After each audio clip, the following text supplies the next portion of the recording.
ఆయుష్నిచ్చావు, వస్త్రాలనిచ్చావు, గాలినిచ్చావు, ఆహారం ఇచ్చావు.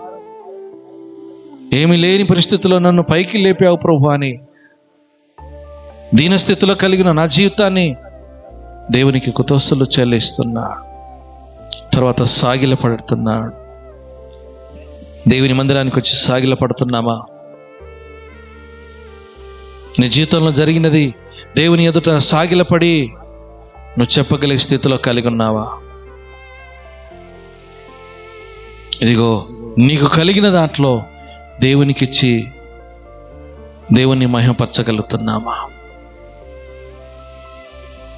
హల్లెలూయా, హల్లెలూయా.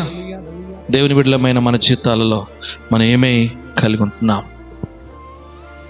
ఏ విధంగా దేవుని ఆరాధించగలుగుతున్నాం?